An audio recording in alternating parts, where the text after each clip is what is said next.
Bismillahirrahmanirrahim. Assalamualaikum warahmatullahi ta'ala wabarakatuh. Alhamdulillahi rabbil alamin. Wa sallallahu ala sayyidina Muhammadin wa ala alihi wa sahbihi wasallam. Amma ba'du. Termul dan Jokowi beserta kubunya sekarang mulai terlihat lebih panik lagi. Narasi-narasi banyak dimunculkan, malah ada informasi kemarin itu Karni Ilyas dan Aiman diperiksa oleh kepolisian. Ini apa-apaan? Sudah berkasnya tidak kunjung dilimpahkan kepada kejaksaan, kemudian para pejuang itu berusaha untuk dilucuti satu persatu. Ada terus-menerus begitu ya. Ini seperti apa ya, kalau saya lihat bukan melengkapi berkas, karena saat berkas itu diberikan kepada kejaksaan, kepolisian itu sudah merasa lengkap ya, ini adalah kasus yang lengkap lah, katakan demikian. Tapi setelah dikembalikan oleh kejaksaan, ini menjadi membabi buta begitu ya permasalahan ini, baik hukum acaranya, yaitu kelengkapan berkas yang terus-menerus tidak kunjung selesai, dan juga narasi publiknya, narasi politiknya, itu pun tidak kunjung selesai. Nah, dalam jangka waktu pelengkapan berkas itu kan kita mengetahui ada satu pejuang yang berhasil didapatkan oleh Jokowi itu, yaitu Rismon. Dan kita pun memiliki indikasi, ya sangat kuat indikasinya, bahwa Rismon ini berpindah haluan bukan karena murni penelitian, tetapi karena ada tekanan. Itu bisa kita lihat karena faktanya ada. Apa faktanya? Faktanya itu ya Yamaguchi itu. Sekarang mana permasalahan Yamaguchi-nya? Nggak ada. Bang Bill kasihan itu, udah pergi ke mana, Jepang jauh-jauh, tidak ada kelanjutan permasalahan ini. Memang kalau menurut saya begitu ya, secara hukum pun memang tidak ada legal standingnya para termul itu menggugat Rismon. Dari awal saya katakan demikian.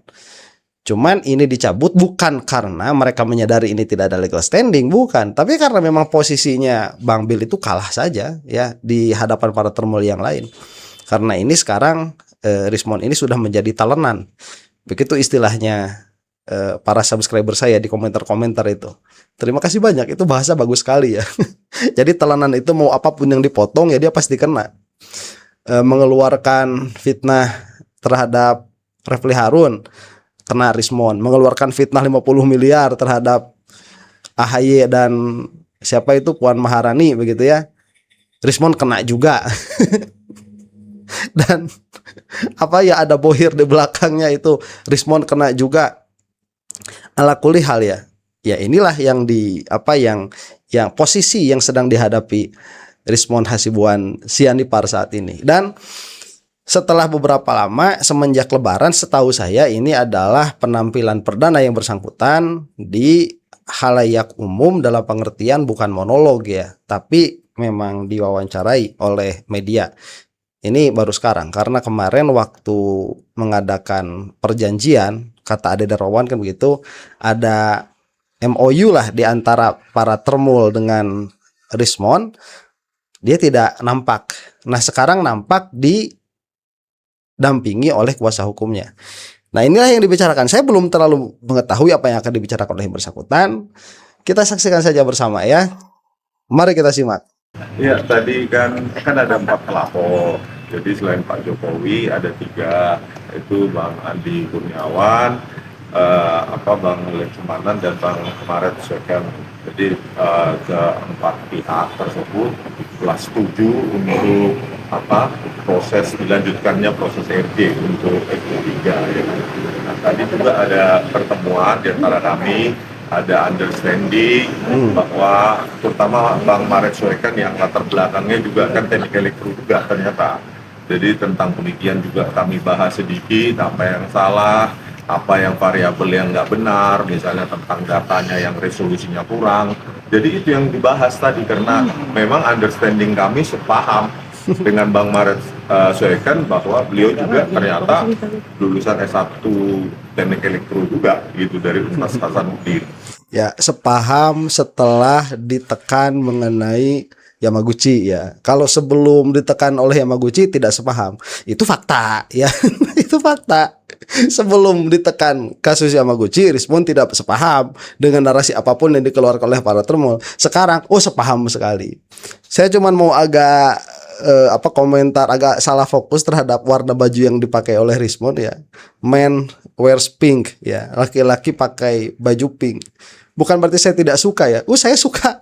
Saya itu suka warna pink dan saya mau pakai baju warna pink. Cuman saya tidak punya keberanian saja untuk memakai baju warna pink. Ini Rismon pakai tuh. Dan yang entah apalah. Apakah ada simbol yang dipakai di belakangnya atau tidak, saya tidak tahu ya. Kita lanjutkan saja daripada gagal fokus ya. Nah, samping itu juga tadi penandatanganan semua berkas yang diperlukan untuk memenuhi syarat PL3 gitu Bang ya. Jadi itulah nanti detailnya pengacara saya Bang Jahmada Girsang. Jadi intinya saya jelaskan tadi bahwa ini murni karena memang temuan saya yang memang nanti saya akan tulis supaya bisa dipertanggungjawabkan di depan mereka-mereka yang mengetahui. Enggak, sebentar, kita nggak percaya ini murni ya. Di belakangnya ada kejadian dulu. Itu pertama. Yang kedua, seharusnya nulis buku dulu, baru klarifikasi. Bukan klarifikasi dulu baru nanti saya akan bikinkan bukunya. Ya, nggak bisa seperti itu. Karena sedari awal pun Rismon itu nulis buku dulu, baru teriak-teriak 1000 triliun persen ijazah Jokowi itu palsu. Jadi seperti dikejar setoran kalau begitu kan. Karyanya belum selesai tapi sudah ngomong ke sana kemari. Itu sudah keluar dari keadaan yang bersangkutan ini sebagai seorang peneliti. Mereka yang memiliki latar belakang pengetahuan di bidang digital image processing maupun digital forensik, itu akan saya bukukan dan itu akan saya berikan langsung mungkin ke Pak Jokowi kalau mau menerima kami di Solo, maupun kepada pihak-pihak lain yang ingin kenapa sih Rismon berubah. Jadi bentar, itu yang disebut omon-omon ya. Nanti akan kami. Aduh, 10 juta pekerjaan juga. Nanti bakal dibikin. Sampai sekarang nggak ada itu. Memang alasannya memang fondasinya matematika. Ini kan semua selalu saya katakan bahwa digital image processing ini fondasinya adalah matematika tingkat lanjut.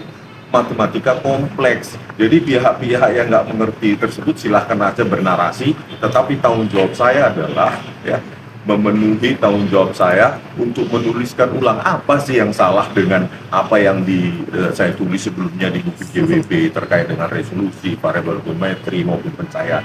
Itu saja, murni karena ini ya karena saya sudah ceritakan pada saat sebelum awal proses KRD, saya ceritakan semua keluhan saya kepada penyidik maupun terutama kepada pengacara saya, Bang Jahmada Girsang. Ya sudah, akhirnya diterima oleh penyidik. Omon-omon, sampai sekarang itu hanya omon-omon. Permasalahannya penyidiknya juga kok menerima omon-omonnya Rismon.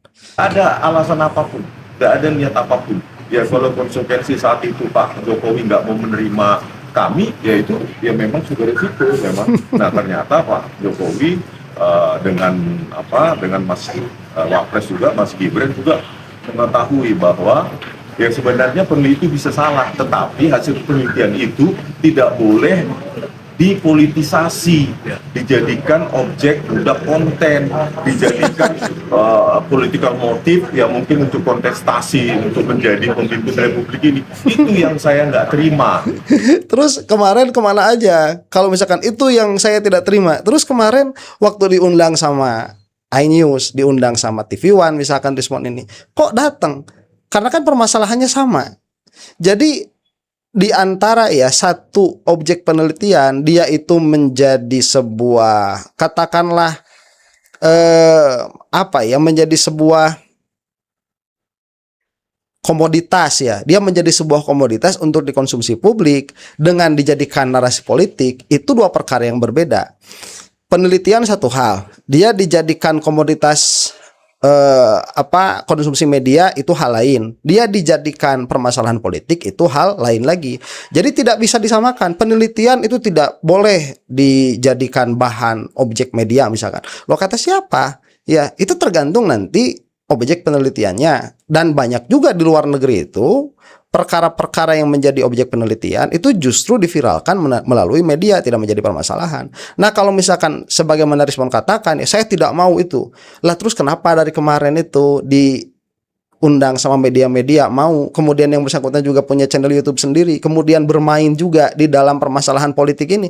Jadi kalau misalkan Rismon mengatakan sekarang begitu ya tidak mau dijadikan permasalahan politik, Rismon itu harus sadar sekarang yang bersangkutan ini RJ begitu ya, dengan landasan bahwa sudah ada data-data yang baru yang mengubah hasil penelitian sebelumnya, ini juga sekarang sedang dipolitisasi, cuman oleh pihak Jokowi begitu. Jadi jangan melepaskan ini dari permasalahan politik. Kalau tidak mau, diam.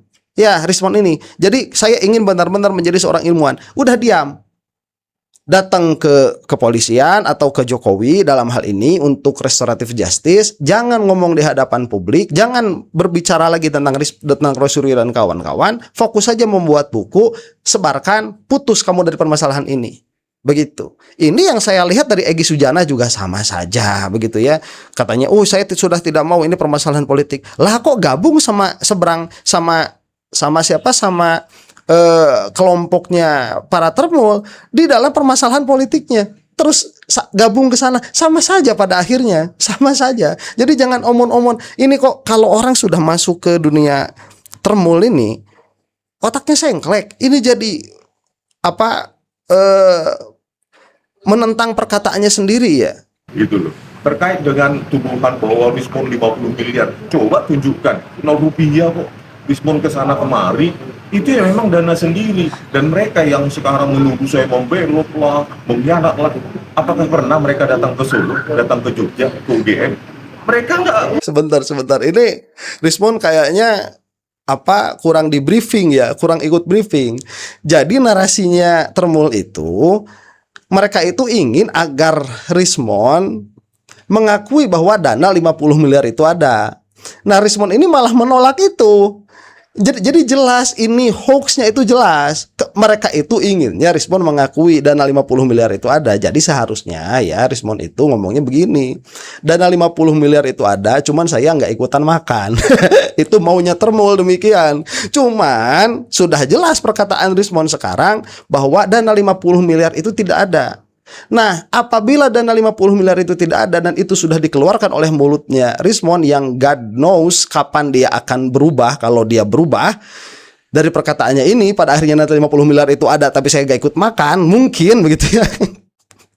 Untuk ikut dengan narasinya para termul. Ya sampai saat ini berarti kita bisa mengatakan para termul itu betul kemarin cuman mengeluarkan narasi, kemudian narasi itu dilemparkan kepada Rismon, dijadikan talenan, yang harapannya Rismon itu mengatakan itu ada, tapi mengatakan tidak ada. Ya jadi jelaslah kenapa dibikin channel itu sampai menutup akunnya. Ya karena begini ya, nggak sinkron, pernyataannya itu nggak sinkron antara satu termul dengan termul yang lain. Mungkin ini kurang briefing ya, atau mungkin Rismon memang tidak mau melakukan hal itu. Iya, mereka orang datang di tengah jalan loh. Datang di tengah jalan, ada yang berburu konten, ya kan? Di tengah jalan kontennya selalu dengan itu, padahal dia tidak pernah punya modal untuk mencari data, menganalisa apa lagi, kan begitu kan? Dengan keluarnya saya dari RRT, saya mengatakan bahwa itu murni independensi saya sebagai peneliti. Saya tidak wajib, tidak harus untuk memberitahu Pak Roy Suryo maupun Bukti Pak. Betul, tidak perlu memberitahu. Cuman kalau misalkan dikatakan bahwa ini murni sebagai peneliti, timingnya saja salah. Ya, kita tidak akan percaya karena indikasi ini bukan penelitian banyak. Rismon ya, kamu mau jadi pengecut ya silahkan saja. Cuman kalau kita tidak akan bisa kemakan omongan seperti ini, nggak bakalan bisa kita itu. Karena di belakangnya ada permasalahan yang jelas-jelas masalahnya ada. Karena masing-masing yang ada di buku JWP, sekali lagi saya tekankan, masing-masing itu adalah pekerjaan independen tanpa ada koordinasi apapun, sekecil apapun tidak ada koordinasi. Nah, coba lihat ya, ini adalah penelitian independen yang sekecil apapun tidak ada koordinasi. Lah Rismon kemarin mengatakan kan Roy Suryo itu cuman ngasih apa? Cuman ngasih tulisan lewat WA begitu dengan WhatsApp, apa bahasanya kemarin ya, Messenger apa bahasanya itu, apa WhatsApp notes begitu. Saya nggak tahu WA itu apa ada notesnya atau tidak. Cuma lewat WA lah ya. Kemudian Rismon ini mengetik ulang itu, memasukkan ke dalam draftnya buku Jokowi's White Paper. Terus mengatakan di sini tidak ada koordinasi. Ya terserah Rismon itu mah. Cuman kan perkataannya bertabrakan. Dia mengatakan sekecil apapun tidak ada koordinasi. Lah itu apa namanya kalau bukan koordinasi itu? Apa itu namanya? Terus kemarin berarti mana yang benar? Ini ada koordinasi atau tidak ada? Apabila tidak ada, ya sudah berarti perkataan ini yang diambil. Kalau misalkan kemarin memasukkan data itu, tulisan Roy Suryo kepada Jokowi White Paper lewat tangannya siapa Rismon, berarti ada koordinasinya di situ untuk menyusun Jokowi White Paper itu. Ada, meskipun sekecil itu, meskipun sekecil memindahkan tulisan dari WA kepada buku Jokowi White Paper. Terus Rismon ini omongan yang bisa dipegangnya yang mana begitu? Yang mana yang bisa dipegang omongan Rismon ini? Nggak ada pada akhirnya. Oleh karena itu, masing-masing itu adalah tanggung jawabnya sebagai peneliti, ya kan? Jadi oleh karena itu, ya makanya saya tegaskan. Sebentar, kemarin mengatakan, Roy Suryo itu tidak ada urusannya dengan buku Jokowi's White Paper. Saya itu yang tidak ada kontribusinya lah. Nah, sekarang mengatakan itu tanggung jawab masing-masing. Mana yang bisa diambil omongannya Rismon itu? Janganlah sesekali lagi ini terjadi. Biarkan penelitian, proses ongoing, tapi jangan ditatapel, ya. Jangan diakselerasi dengan kepentingan politik. Saya punya alasan untuk saya menyatakan bahwa saya mencium aroma yang kuat ini untuk kepentingan politik. Bentar Rismon, kamu itu kan dulu di kubunya Roy Suryo dan kawan-kawan. Jangan mengatakan saya mencium ada bau kuat di sini, ada permasalahan politik. Kamu tahu atau tidak ini ada permasalahan politiknya? Masa mencium? Kamu kan dulu di sana. Ya, kamu jangan menganalisa, kamu keluarkan saja fakta-fakta yang ada. Kalau memang misalkan duit itu ada, keluarkan bukti transfernya. Kalau memang pertemuan-pertemuan itu ada, keluarkan foto-fotonya. Kalau memang misalkan permasalahan ini ada politisasinya dalam pengertian ada briefingnya dari orang-orang politik, keluarkan buktinya ada. Jangan menganalisa saya mencium ini ada aroma politik. Lah kamu kan kemarin di sana di Roy Suryo dan kawan-kawan, ada atau tidak?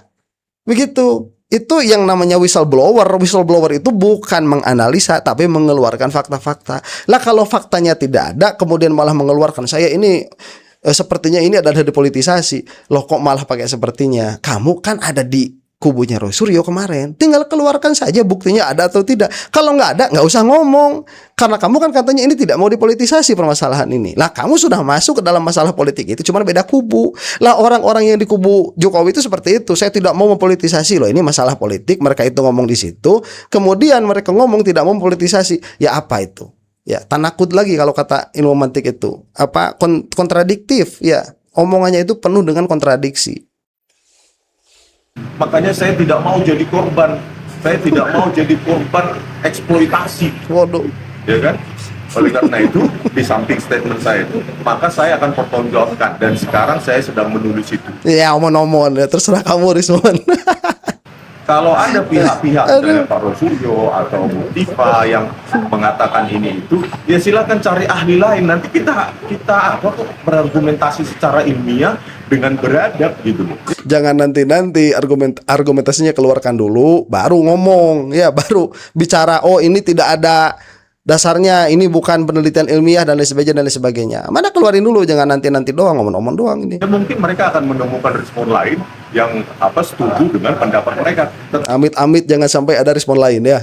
Saya confirm fix setelah saya masukkan variabel terutama ya resolusi terhadap objek citra masukan dan geometri dan pencahayaan ya sudut pencahayaan. Mereka yang paham digital image processing pasti tentu penjelasan saya masuk akal. Oleh karena itu tunggu saja nanti ada waktunya. Semoga saya berkesempatan untuk setelah saya tuntaskan ya revisi itu ya dengan memasukkan variabel itu. Saya tuntaskan mungkin sekitar 700 halaman ya. Saya akan tuliskan full dan itu menjadi tanggung jawab saya kepada Pak Jokowi dan Mas Gibran dan keluarga besar Pak Jokowi. Ya, Itu kan urusannya apa? Gibran itu nggak ada urusannya dengan digital image processing, nggak ada urusannya. Terus kalau kamu itu cuman mengaku sebagai ahli digital image processing, katakanlah demikian ya, atau ahli apapun itu yang dilakukan oleh Rismon, itu nggak ada hubungannya sama Gibran, nggak ada hubungannya sama Gibran sama sekali, karena Gibran itu urusannya lain.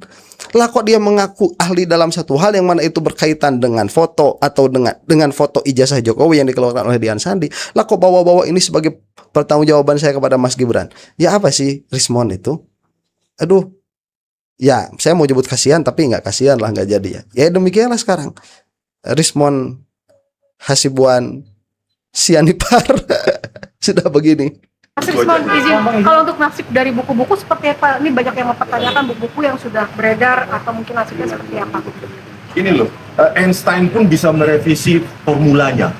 Newton sebagai penemu hukum mekanika juga bisa merevisi temuannya. Orang lain juga bisa merevisi temuan orang lain. Kenapa Rismon nggak boleh? Nih Rismon ya, kamu jangan ngomongin Newton sama Einstein. Itu dua perkara yang berbeda. Einstein itu tidak menghapus penemuannya Newton. Makanya kenapa banyak sekali penemuan-penemuan yang didasarkan kepada mekanika Newtonian itu sampai sekarang masih berlangsung. Einstein itu dia melengkapi apa yang dikemukakan oleh Newton, karena Newton itu dia berbicara hukum fisika mekanik dalam objek-objek yang tidak sampai kepada partikel kuantum, nggak sampai pada partikel yang lebih kecil daripada atom.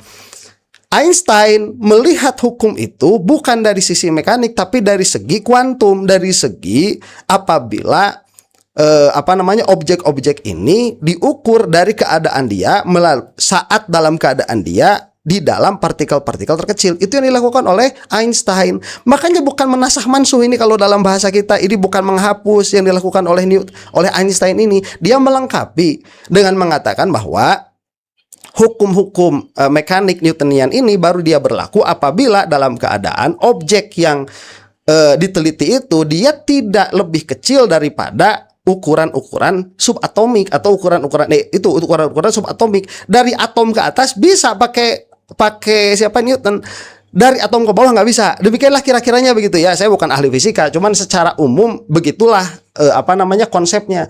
Tidak, Newton itu tidak berlaku, nggak begitu. Nggak begitu. Newton masih berlaku sampai sekarang. Kecepatan itu masih begitu rumusnya sampai sekarang. Daya itu sampai sekarang begitu saja rumusnya, nggak berubah. Ya, ini memahami konsep penelitian umum saja Rismon tuh nggak ngerti. Ternyata begitu ya, ternyata. Ini jadi harus terungkap saja kualitas Rismon itu ya seperti ini. Kasihan. Kenapa Rismon dilabel sebagai pembelot? Itu hak saya gitu. Ya. Jadi kalau peneliti lain, ilmuwan lain boleh merevisi temuannya kok. Bahkan 10 tahun lagi mungkin ada yang merevisi temuan Newton atau Einstein. Einstein sempat menertawakan temuan hukum termodinamika atau hukum mekanika dari Newton. Why not Rismon gitu? Nggak ada Einstein itu Einstein itu menertawakan, nggak ada. Ini masalahnya lain, permasalahan lain. Jadi tamsilnya salah, ini yang dijadikan example oleh Rismon ini salah. Dan kalau dikatakan itu boleh berubah, kok kenapa Rismon tidak? Loh, kenapa? Siapa yang bilang nggak boleh berubah? Boleh. Ini permasalahan dari awal itu permasalahan zonni, kita katakan. Ini permasalahan permasalahan analitik begitu. Cuman begini, kalau kamu sudah mengatakan 100.000 triliun atau 1.000 triliun persen palsu, itu seharusnya tidak bisa berubah, seharusnya. Kenapa? Karena itu sudah menyatakan, itu sudah sesuai dengan kenyataan. Masih mending Roy Suryo kalau mau berubah itu 99,9% palsu, masih ada kemungkinan 0,1% asli. Kemudian nanti berubah, ternyata dari kemungkinan kecil itu, ternyata kemungkinan kecil itulah yang terjadi. Lah kan sah-sah saja. Kalau sekarang sudah dikatakan 1.000 triliun persen itu palsu, mana kemungkinan aslinya? Kan tidak ada. Baru kemudian ngomong ini ternyata asli tanpa ada penelitian sebelumnya. Ini mah tanakut ya, bertentangan lagi, kontradiksi lagi perkataannya Rismon ini. Jadi jangan dibawa-bawa ini. Saya tidak mau masalah ini digoreng-goreng ke arah politik. Ya terserah kalau kalian mau masuk ke politik. I'm enough, ya. I'm done. Oke, gitu dulu ya. I'm done. Berarti kamu itu dulu mengaku ya ada di dalam permasalahan politik, tapi kamu tidak tahu itu ada di dalam permasalahan politik. Yang kamu sekarang tidak sadar, kamu itu sekarang sedang menjadi tukang gorengnya. Sekarang penggorengnya siapa? Tukang gorengnya ini Rismon. Kalau nggak mau masuk masalah politik, permasalahan ini tidak mau dibawa dalam permasalahan politik, zip it, diam. Isi kesepakatannya berarti penulisan ulang isi kesepakatan. Nah itu Bang Yahmadeng. Oke, saya tambahkan ya, rekan sekalian. Aduh. Jadi ada 3 hal yang mau saya sampaikan. Pertama, sesudah dari Solo tanggal 12 Maret kemarin, kami baru ini tampil memberikan keterangan ya. Artinya Ya. apa? Ya kan betul, berarti ini baru pertama kali tampil memberikan keterangan, meskipun sudah jelas di hadapan kita begitu ya. Yang bawa parsel ini kan mereka berdua duet parsel Indonesia itu mereka berdua ini nih. Itu sudah lebih dari cukup untuk menerangkan kepada kita. Gak usah banyak ngomong lagi, udah ngerti kita posisi kalian di mana itu. Kalau ada plesetan-plesetan atau hoax yang beredar, baik pernyataan Rismon atau saya, itu sama sekali bukan dari kami. Saya mau luruskan itu. Karena banyak sekali beredar di masyarakat perkataan Rismon ini padahal baru ini kami tampil setelah tanggal 15 Maret kemarin. Oke, nah ini kan berarti jelas ya membantah perkataan para termul bahwa Rismon itu mengatakan begini dan begitu. Ditolak semuanya. Itu bagus ya, bagus. Berarti Rismon ini sampai saat ini setidaknya tidak playing along dengan para termul. Rismon ini ingin membuat madhab termul baru begitu ya. Terus urusan saya langsung sama Jokowi dan Mas Gibran. Kira-kiranya begitulah ya. Kedua adalah hari ini apa yang kami lakukan di Polda Metro Jaya ini adalah dari 4 terlapor. Pertama adalah Pak Joko Widodo, kemudian ada 3 lagi, Rejemanan, Andi Kurniawan, dan Samuel Suarman ya. Itu hari ini mengikuti penandatanganan kesepakatan perdamaian dengan Rismon. Jadi artinya genaplah dari 4 laporan itu sesudah ditandatangani pertama oleh saya Rismon dengan Pak Joko Widodo kemarin. Sesudah pulang dari Solo, hari ini dengan 3 pelapor itu ditandatangani juga. Berarti artinya 4 laporan tersebut sudah benar-benar berdamai. Artinya mekanisme restoratif justice sesuai dengan kuat yang baru sudah dilaksanakan. Itulah hari ini kami lakukan pekerjaan di tempat dan terjadi tantangan ya. Dan tiga-tiganya hadir. Jadi terjadi keakraban dan sangat luar biasa. Dan saling menghargai satu dengan yang lain. Ya kalaupun sebelumnya kita dengar ada beda pendapat, tapi nyatanya hari ini kami duduk bersama di satu ruangan luar biasa. Baik, itu saya pikir sudah saja dulu ya sampai sini. Lah, sebenarnya saya ingin mengomentari satu lagi, cuman waktunya tidak akan cukup ya. Cuman begini, ini kan berbeda dengan apa yang dilakukan atau yang diucapkan oleh Ade Darmawan kemarin. Ade Darmawan itu kan waktu masih ingat ya di depan Polda Metro itu ngomong dengan berapi-api kan, dengan mengatakan, wah ini Rismon itu harus mengungkap itu ya apa-apa yang sudah dilakukan saat di kubu Roy Suryo. Ya kalau begitu kami tidak mau, demikian dan demikianlah ya. Berarti kan betul-betul terjadi nih ada perdamaian di antara Rismon dengan Ade Darmawan, Lecumanan begitu namanya kemarin itu kalau tidak salah, satunya lagi. Kemudian Andi Azwan mungkin salah satunya yang dulu mungkin pernah melaporkan Rismon dengan permasalahan yang lain. Saya tidak terlalu mengikuti hal itu karena ini bukan substansi permasalahan sebetulnya dari apa yang kita bahas, yaitu ijazah palsunya Jokowi. Cuman kan ini terjadi perdamaian. Cuman perdamaian ini kan kemarin katanya dengan syarat anu dan anu. Tapi Rismon sendiri tidak playing along dengan syarat yang diberikan oleh para termul ini. Pada akhirnya ya saya menjadi bingung. Ini posisinya sebetulnya seperti apa sih? Karena termul mengatakan A, Rismon mengatakan hal lain. Tapi mereka itu dalam beberapa kesempatan juga ada dalam koridor yang sama, yaitu berdamai. Jadi kalau kata termul berdamai tapi dengan syarat anu-anu, tapi Rismon mengatakan syarat-syarat yang diberikan itu tidak dipenuhi tapi tetap berdamai, berarti kan itu bukan syarat pada akhirnya. Yang mana saya jadi punya kesimpulan, ini sepertinya perintah saja begitu dari atas untuk berdamai di antara termul dan Rismon itu. Demikian ya, mudah-mudahan kita semua ada dalam maghfirah Allah Subhanahu wa taala. Wallahu taala a'lam bishawab. Assalamualaikum warahmatullahi taala wabarakatuh.